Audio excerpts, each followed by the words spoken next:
back to the show. My name is JD, and this is Debatable. And I'm here along with Riley, and we actually had a couple questions arise over the past week on exactly what's behind the whole entire show name. So the first part where the D and the apostrophe, it's kind of supposed to separate that apart from the beta, and both of our middle initials are D, so there's that.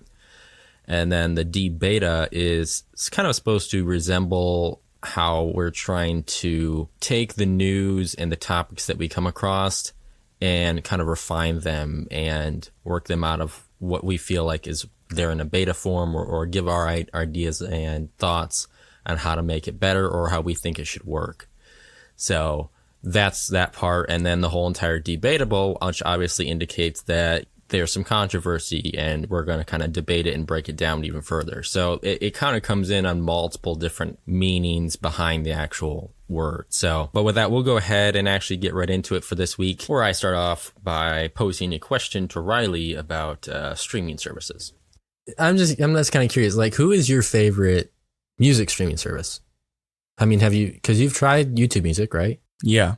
And you definitely haven't tried Pandora. I have done Pandora. You've done Pandora. Did you like it? Because I don't know what I've briefly looked into it, and I mean, aside from the fact that I think it's like, it's more of a randomized. Have you actually never tried Pandora? I did it just to create playlists and stuff. Yeah. For friends, but like I never actually went full on and like just enjoyed it. Yeah, I did like the free trial thing. I didn't actually do the full thing, but I mean, it's nice when you're wanting to listen to music that you don't think about listening to normally. Because like for me, I have a repeat of music that I listen to daily.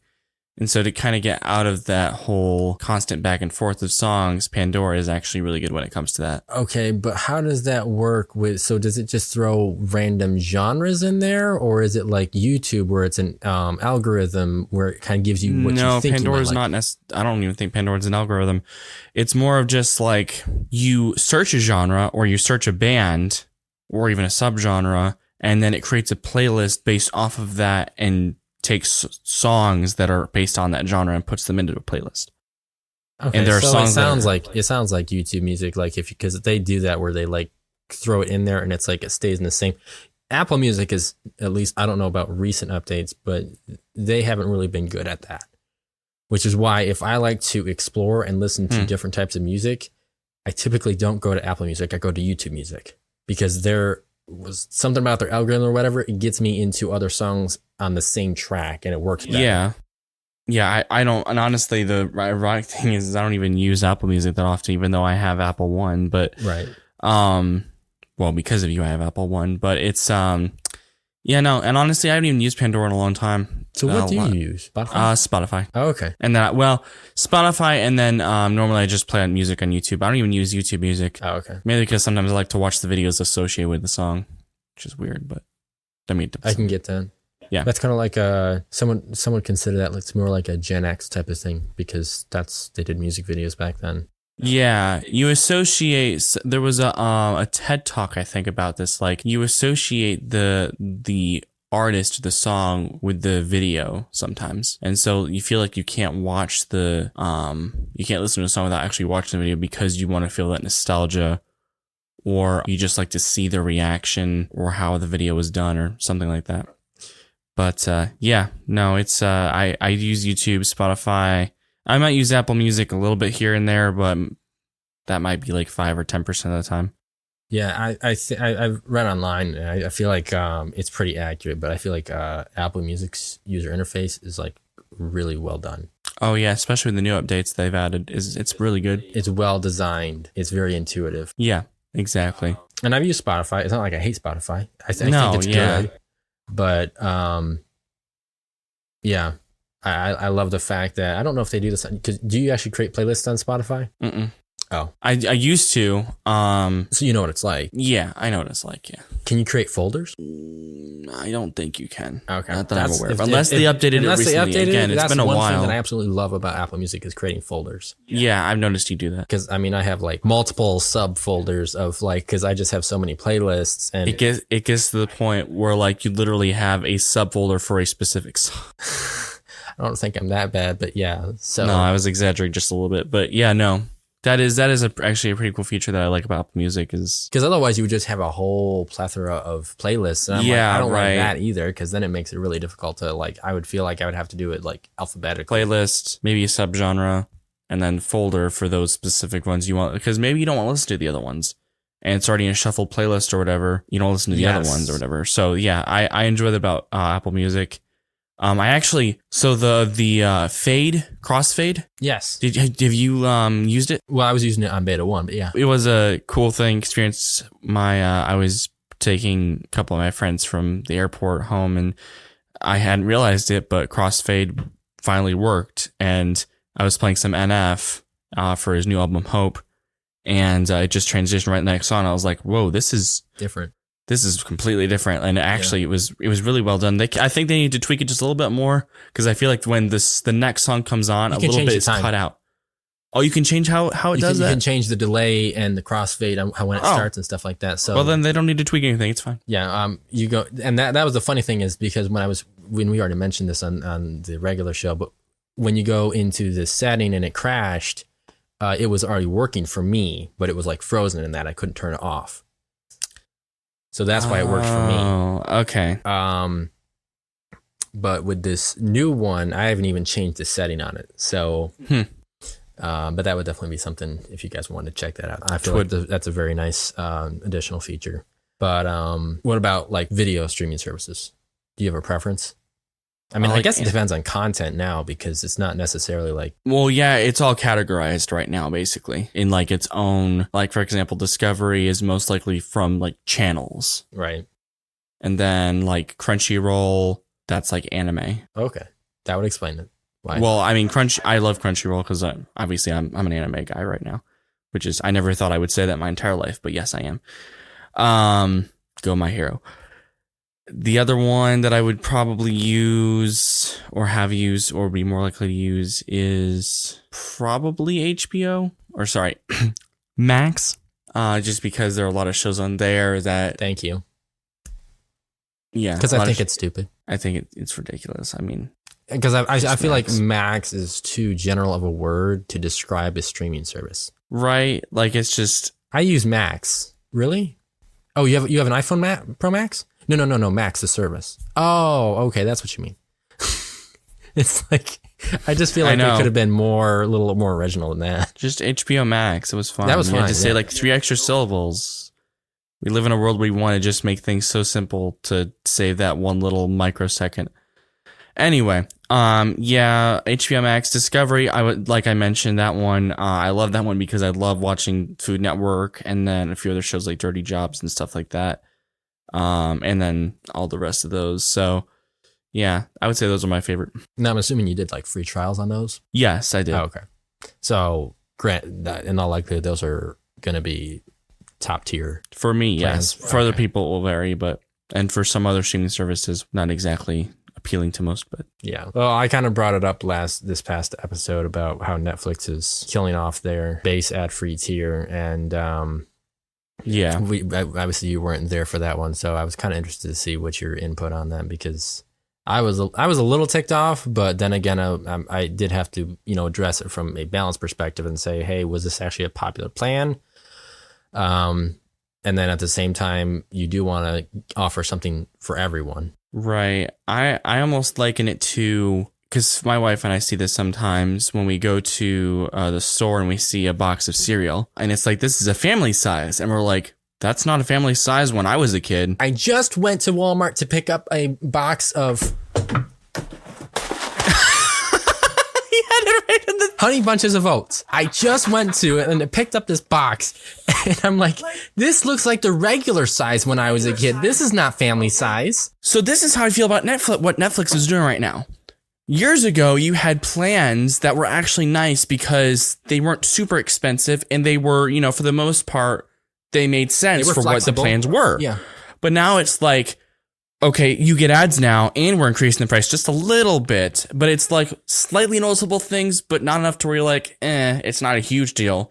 But eventually, I mean, I think what's going to happen is what you're going to start seeing with inflation, maybe and a few other things is just, they're going to tweak it every little bit. And it's just going to come to a point where, and honestly, Netflix in general, the way they're doing things with their password sharing and stuff is just like turning people off immediately. Like I saw loads of comments. It's just like, if they're doing this, that's a complete unsubscribe for me. Yeah. It's like, I agree. And that's just the kind of thing. Or you get other people who are like, oh, I dropped them like 3 years ago, so it's not a big deal for me. And I'm like, you either got people that are already unsubscribed or on the brink of doing it because Netflix is just, screwing them over. But, yeah, exactly. Yeah, and I mean, that was a correction that I should have made on this past episode. But at one point in time, that regular plan was $9.99. But I believe it started off at $7.99, if I'm not mistaken. Where that regular plan where it was for everyone, and with no ads, and now you got $6.99 with ads. Yeah, so that means that now if you don't want ads, you got to pay $15.50. Well, eventually, because you can still do it. It's just not. Well, yeah, it happened in Canada? Is that where it started? I guess from? I guess that's where they're officially starting it, and now it's now it's not. You can barely see it on the website. You actually have to click see all plans for the $9.99 to show up. Just quietly moving in the back. Exactly. So, but yeah, $15.50 for no ads is pretty ridiculous in my opinion. Because I think HBO Max does a better job. I think it's $10 if I remember correctly. I was using Discovery, $10 a month, no ads. Yeah. All access. I think Hulu's gotten up there though. I think they're like what? Well, it also depends because now you have we have to consider how much content they provide. Well, that and also if you get bundles like with Disney, ESPN, and then HBO. That one is like 20 or Hulu, 22 or something. I think is what. Yeah, and that's like a whole bunch of stuff with no ads. And I think I read this one comment was like, or maybe it was from the actual site that was talking about it. Was like, it's possible that Netflix is having a really hard time competing with these other streaming services. Yeah, but I mean, I don't really, there may be some validity to that, but I think once they started down the path of password sharing crackdowns, that's really when they took a big axe to their revenue, because I feel like, and now they're taking away a plan that was pretty decently priced. I wouldn't even say that. I would say it started when they stopped making decent content. I say that it would even go back further to that, to when they stopped providing decent content and transitioned over to their own Netflix original stuff. Well, I mean, that also had to do with like Disney Plus becoming their own thing, and then, all these other streaming services becoming individualized, because you used to be able to have like Everybody Loves Raymond. That was like one staple on Netflix that they used to have, and like a whole bunch of other shows. And you just can't get them anymore because it's so, like you're saying, it's so centered on just Netflix stuff. Yeah. And it's like, there are some good shows that are on there. I'm not denying that, but I'm saying like majority wise, I would say maybe. What are you going to watch that's going to be worth paying $15.50 a month? It's exactly what I'm talking about. It's just, is it even worth it? Because other streaming services have great content and it's not even their own. It's stuff that other production filmmakers or whatever, just stuff like that is just, they have a whole bunch of it. Whereas Netflix has some creators, but they're under them and they have, this is the way that, we want you to do. Like, for example, Avatar: The Last Airbender. They're coming out with live action in 2024, I think, 2025. It was completely shut down because the people that originally worked on the original show were going to work with Netflix, but with the way that Netflix wanted to do certain things, the other guys were just like, no, we're not doing this. This is ridiculous. But then it was revamped and they're doing it now. And I guess they made some deals or whatever. Oh, I did see something about that's right. Yeah. Yeah. So they have other people that come on with them. So like, the Duffer Brothers for Stranger Things. Okay. That was their own creation, but it was under Netflix. But a lot of things that Netflix creates on their own with their own creators is like subpar. If even that. Yeah. But I'm hoping that Netflix does not screw up Atla, because if they do, it's just going to be another repeat of the one movie that we shall not mention. Because there is no Atla movie in Ba Sing Se. Anyway. I guess I need to watch that. You need to, Avatar: Last Airbender, please do. That is one of the greatest cartoons, I should say animations shows in general. It's amazing. Okay. But I think we'll skip over to something a little more interesting. Yeah, you were telling me something about YouTube and gaming. Yes. What in the world was that about? So, according to the reporter from the source that I read, it's supposed to be something akin to Tetris or solitaire, stuff like that. At least that's how I kind of viewed it as. I don't know if that's what they meant, but maybe you'll be able to play some multiplayer games. I have no idea how it works, but yeah, there is a probability that this is going to happen. And honestly, as a general opinion, for a streaming service to release, well, not even a streaming service, just a platform in general to release games. Yeah. I don't know. So the first comment that I read was like, so when's the due date when they're going to actually get rid of this? Because they got rid of Stadia. They got rid of the stories, which was not a huge issue, obviously. There's another article out there. We might hit this on, or I might hit this on Monday, which, by the way, quick house announcement. Riley won't be here on Monday. Yeah. What are you doing? I'm going on vacation I'm going camping. I'll be on vacation next week, but I'm going camping. Yeah, there you go. So he won't be there. Yeah, so sorry, guys. If I do have another episode, it'll just be me again, which I hope you guys will enjoy that. I try to keep them brief. So, but on that note, How did we get on that note? Oh, you read an article. Yes, about PDF Reddit apps that Google shut down or something. I can't remember but I might throw it in Monday's episode if I do it. But yeah, I mean, consumers who seek out products, both physical and services from Google, have a hard time trusting them because they never know if they're just going to drop it. They have a really bad history. Yeah. Like, you look at their page of what has been discontinued, it's a pretty good sized page. There's a lot of services and products that they have discontinued. And we're not just talking like, oh, this is an outdated phone. We're talking like, this should have been something. Straight up services. Yes, this should have been something that, would have lasted at least, a couple decades here until it's no longer valid. I think that is a good point to make, is just, where do you draw the line of like, I have trust in this company to the extent of how much stuff they've gotten rid of. Now, granted, this is on a small scale. This is just games. Yeah, and it's not honestly, like they're going to get rid of YouTube. It's not like I hate this. It's just is this going to work properly? Yeah. Like, is it weird? Yes, kind of. I think it'd be interesting to see how they do this. I don't necessarily have a problem with it. Here's a thought. Okay. I feel like one way it could take off is if this was a scenario where content creators streamed playing the game, and how that would be more, enticing to, oh, let's play this game, kind of draw in more of a following to it. That too, but I feel like that trend would drop out pretty quick, because then there's just so many games that are on there that, I mean, you'd have a content for maybe a couple of weeks at most, but then I feel like it would just drop out. It depends on the content, or not the content. It depends on the game and how the competition goes. Like, if it's something that's actually. And let me actually go to that article, because I feel like there was something specific about the games. Yeah, one of the, actually you shot that over to me. One of the things that they were talking about was, would it offer the same cloud-based gaming as Stadia, and they said no. Like you were saying, we focus on simple games, one of which is Stack Bounce, which is kind of like a brick and a ball where it kind of crushes it, which we've seen a lot of those on with both Android and iOS. It's just weird to me. It is a weird move.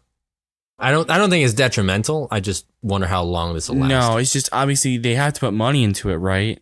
To do that. So it's like, is it a good investment? Because I feel like a lot of, from what I saw in the comments, is people are kind of just not really on board with it a whole lot. Well, if you were going to try something out, as long as you don't screw it up, YouTube would be your best shot as a platform to try it out on. Yeah, that is true. I mean, you already can do pretty cool things, like if you type "Beam Me Up, Scotty" in YouTube, or maybe it was just Google in general, but either way, it does like that cool effect when you search it. Oh, okay. There's like hidden Easter eggs within Google, and I think even YouTube, that you can do. So there's technically already some little hidden games, but to add full-on games, I don't know. It'll be interesting to see. Again, I don't hate it. I think it's a pretty cool idea, but Yeah, and that'll be available on mobile devices and desktop computers. So currently it's in, I guess we'd call it a beta phase, where actually it's private beta, where it's only Google employees who are actually trying it out. So yeah, but we had talked about, well, Apple has been in the news a lot with their Vision Pro, but we actually talked about a lower cost Much lower. VR headset with the Meta Quest. So evidently there's some news on how that's going to unfold with gaming. So Meta's coming out with a subscription called Quest Plus. And from what sources indicate, it's going to be a plan of $7.99 per month or $60 for a whole year. And to quote from them, the main goal of the MetaQuest subscription is to provide users with ample playtime while reducing the time spent browsing through extensive MetaQuest catalog. Okay. This subscription allows for MetaQuest giving users 2 free games a month. And they're saved to your library. This sounds like Audible. Yeah, actually, I didn't even think about that until just now. But yeah, it sounds exactly like Audible. And then if you choose to deactivate the subscription, you'll lose the games. You won't lose the saved files, at least from what it seems. But you'll be able to play it back once you resubscribe. So okay, it's cool. kind of like Ish. also Xbox Game Pass, except you are limited because you only get 2 free games a month. But regardless, I think it's, again, this is one of those things where I'm like, I like it. I just feel like it's limited in what you're able to get out of it. You agree with me? Yeah, no, I do agree with you. I guess when you think about Audible, it's fair. So $7.99 a month for 2 games. Okay. But when you kind of contemplate that with like you were saying, Xbox Game Pass, and you have like a cornucopia of games you can have access to from that subscription, plus EA Play and cloud gaming. And Xbox Gold. Exactly. So there's a lot that entails that. And it's like, well, they're raising the prices, so it's going to be, $17 now. It was 16 with that's including taxes. But it just really depends on how the users perceive what they're getting from Meta. Right, yeah. As well as you have to bear in mind that this is also VR gaming. So development and such is a little bit different. That's true as well. So yeah, and I guess it is worth it when you're thinking about it, because a lot of those games, well, here's my main concern though, is like with Meta only allowing you 2 free games that they choose, they may not give you a lot of the main staples out there that are like, that's a very good point, over maybe $50, $60, $70 or it's something like that. their selection versus what you would actually consider. So is it like, are you really getting your money's worth out is the question, because honestly, if you saved up, you could get that game. Yeah. And I mean, I feel like that's generally speaking what a lot of subscriptions are in general. Yes, like you could either save up for the game or you pay for a subscription and you get all the games for free. When you can, well, since we're staying on this comparison track, when you compare it to Xbox, though, those games are like $60, $70. Right, yeah. So, and they're giving you they have a whole huge catalog of games that you can use, like I said. So I feel like that's worth it in my mind. Even though this could be said about any subscription, Apple Music, Netflix, gaming. Right. You can buy the movies, the music, the games, but it just kind of depends on your perception and if you feel like it's valuable. In my mind, $7.99 isn't horrible, but I think your point right there about pre-selected games, yeah, like they decided, not that advantageous in my. It makes me feel a little bit unsettled. About the whole thing. If they play fair on it, then it's fine. But a way to counteract that would be giving the community the opportunity to vote on games for availability. Yeah, I like that idea, because then it's like more, because then that also allows more people that are like, oh, I actually want to go ahead and do this because I can have a say in what kind of games I would like in it. Yeah, I think that'd be a great idea. Are they going to do it? Who knows? Maybe not, but it's up to Mr. Z. So it's debatable. But a little bit of a weird track here. We're going to go into cars, and not just any car. Yeah, so Hyundai is finally implementing wireless CarPlay into the modern cars that utilize navigation. And I think this will start with the Kona EV. Of course, it's going to be an EV. Yeah, of course it is. And then anything else that rolls out past 2024, obviously. So, but it's only going to be available for the car trims that have navigation. Is that the catch-all? Wireless CarPlay support to cars equipped with integrated satellite navigation, starting with the forthcoming second generation Kona EV and other 2024 model year cars. which is like, it's good. I have, as you know, I have a Hyundai Elantra. It's a 2002, so it's a beater car for sure. And it's interesting because a lot of cars now have wireless CarPlay. Like, It was kind of funny though because we were looking at, I think it was Tucson, and the irony there is that the lower trims offered wireless Apple CarPlay, the higher trims didn't. Something about the navigation system or whatever, or the infotainment system that they had wasn't compatible, or they didn't offer somehow. I don't understand the whole entire reasoning behind it, but I found that completely ironic because I'm like, you're paying less money and yet you're getting more features, and yet the people who pay high dollar are like, so why don't I get that? I went onto Hyundai's website and I saw their Elantra hybrid. I think that thing is pretty nice. 23,000. I like it. Yeah, I was just watching a review on there. Alex on Autos just uploaded one for that model. Oh, he did? Okay, cool. I was wondering if he did. Yeah, I do like the Elantra. It's a nice car. I will always have some questions about the Korean twins, but yeah, they do a really good job on designs. I will say that. There's very few cars that I would be like, that is butt ugly. Kia Sportage, that is one that I am not a fan of at all.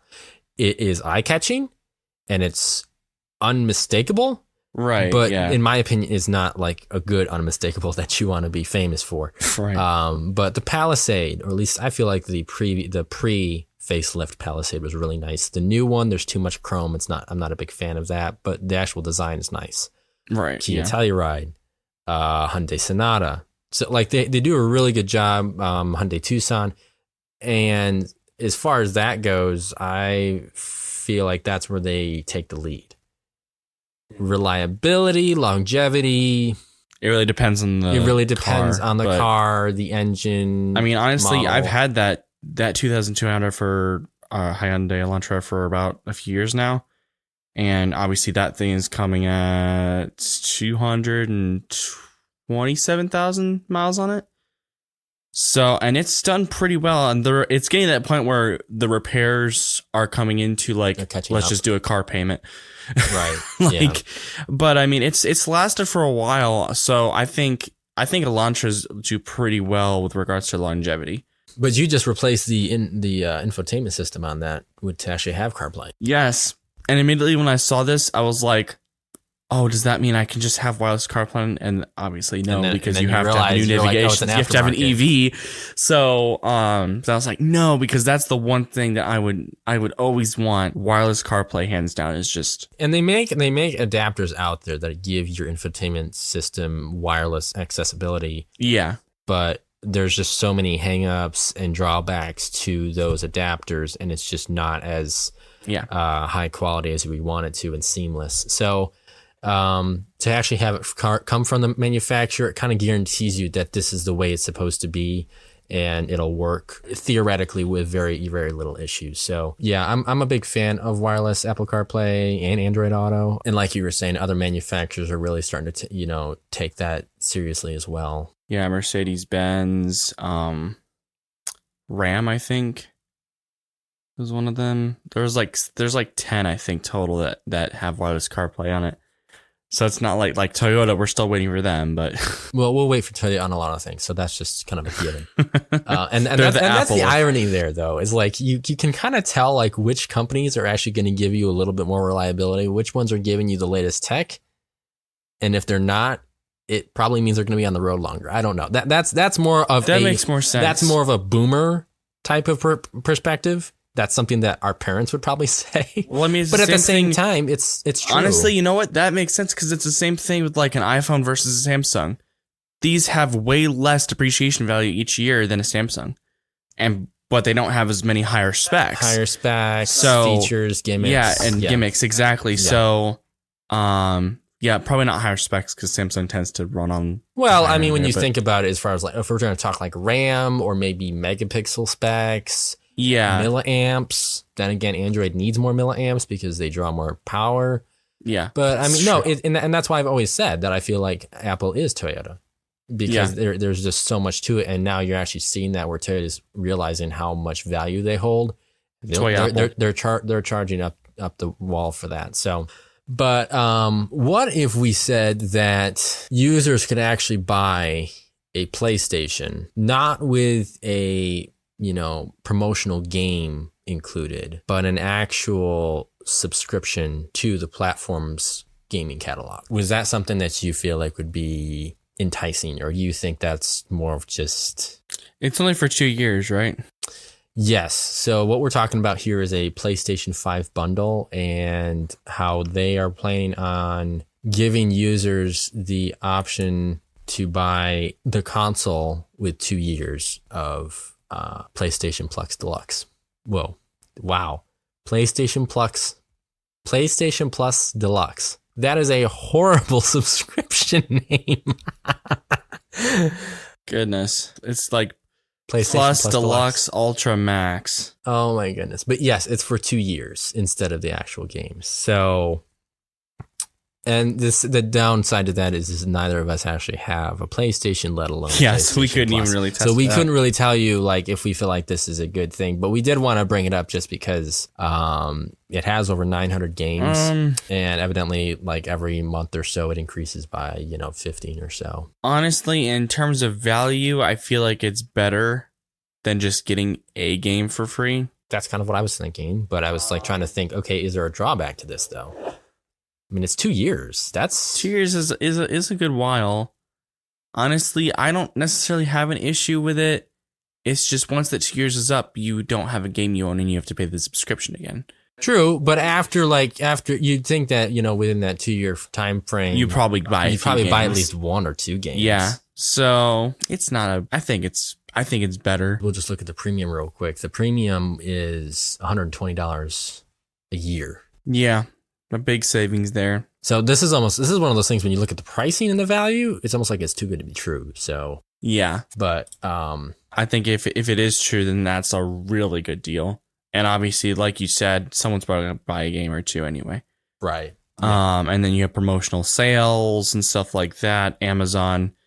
So all in all, at first I was kind of questioning it, but now I'm totally okay with that. I think that's just fine. Yeah. So, But real quick on something we wanted to close out with was Best Buy. If you haven't kind of caught on with the whole entire episode title, this is primarily about subscriptions. So yeah, we did not intend that. we did. by the It just way. happened to coincide with, he had his topics and I had some of mine, and the majority of them were subscription based. Yeah. So, but with that, Best Buy is basically giving you an Amazon Prime-esque access for a decent amount cheaper. So to get 2-day shipping, you would have to pay for the Best Buy Plus $50 a year. Mm-hmm. And Amazon is already up to 130. I don't remember having. It only comes out once a year, and I don't remember exactly, but unless you pay for it monthly, which somebody would have to be extremely careless to do that. But yeah, that would get you 2-day shipping. You get the exclusive member prices on select items, 60-day return window, which I love that. And why are you smiling? Because for the last few months, I actually paid for that. We're talking about Amazon Prime, right? Yeah. And I canceled it because I was like, dang, I didn't buy enough for this to be worth it. Anyway, yeah, continue. But that's just the middle plan. Obviously, the base plan is free, and that just gives you free standard shipping. So I feel like that is actually quite an impressive plan, though. Yeah, because totally. that's definitely, more than 50% off of what you get with Prime. Now, granted, Prime has an exorbitant amount of... They have a plethora of other things more than Best Buy. No, yeah, when you showed me the perks of that, I thought that was an exceptional deal, especially with that $20 off. I mean, you have to be buying there, maybe not regularly, but often at least to get your money's worth out, I think. Well, I mean, yeah, and that's just it is like, and this kind of coincides with how we've been addressing Apple lately, because now with their whole entire unlocked phones and not being able to finance them, this now gives you an incentive to go over to Best Buy, because now we're going to touch on another tier with them where you can finance with them if you have a Best Buy credit card. Right. And if you have the Best Buy Total plan, which is $180 a year, that will also tack on 24/7 tech support, VIP member support, which we're not entirely sure what, we would have to look in the details about that, but I'm assuming that just means you have, primary, access to people helping you out. And then 20% off of repairs. The big kicker here is it also includes Apple Care Plus. Yes. And I think that is a tremendous perk, especially for Apple fanboys or even just people who, have, in a given Apple products, iPads and whatnot, which was nice because I've been part of this for the past year or so, and it used to be $200 and now they're dropping it down to $180. So that's an even better. They did kind of adjust some of what you do get. So there was some stuff on other repairs that they decided to, just nix. But I feel like this is really a good direction for Best Buy, and I've already got quite a few devices that I bought from there that do have Apple Care, just because I've already had the total plan. So Yeah, I think that's a pretty good deal and all. Because what do you pay, like 60 or 70 for Apple Care a year? It depends on the device, but yeah, like $79.99 sometimes, depending on what you get. I think others are like 50 or 60, like you were saying. Yeah, so you get all that and all the stuff added with the All Access for total. It's like, again, really great deal for that subscription. I don't have really a whole lot. Now, like you were saying, it depends on how much you buy. So if you feel like it was worth it to get the $180 plan, then yes. Right. But if you just want to get like free 2-day shipping, that $50 then that $50 one seems pretty. That's probably your best bet right there. Yeah, because that comes out to a little over $4 a month, and then the Best Buy Total plan comes out to $15 a month, which is just about the same price as subscription the Netflix. without any. Yes, we found another. Yes. So, but yeah, we just felt like bringing that up because it was definitely something to showcase that we feel like customers and consumers would appreciate. Totally. And honestly, I would close out with this thought that I would hate to lose, whether or not you agree with their tactics and policies and such, I would hate to lose a company like Best Buy. Yeah. They're one of the last there where you can go in and you can test all the tech, you can look at it and see, it's one of the last 80s and 90s stores out there that kind of gives you that feel. Now, obviously, they've changed a lot of their layouts and stuff, but I go there often, and some days I don't even buy anything just because I enjoy just browsing. That's kind of, So, and then now if you do that plan, then you're like, okay, well, if I definitely buy Apple products, then it's worth it to me to get that extra Apple Care. So exactly. And I think they give you the option that if you do cancel the total plan, then you can pay monthly if you still want to on the Apple protection. So cool. But with that said, that will do it for this week's episode of Debatable. Definitely a subscription-packed episode. So make sure you guys subscribe to this to hear Riley have more cheesy comebacks, which you won't be getting this Monday, unfortunately. So yeah, sorry about that. I don't want to make any of you feel bad. I want to see that as an unfortunate, aspect. But you can stay tuned next week to see if we have that episode coming out on Monday or Tuesday. If not, we will definitely have another Debatable on Saturday, unless Riley decides to cancel that one as well. This is JD and Riley signing off. Peace out.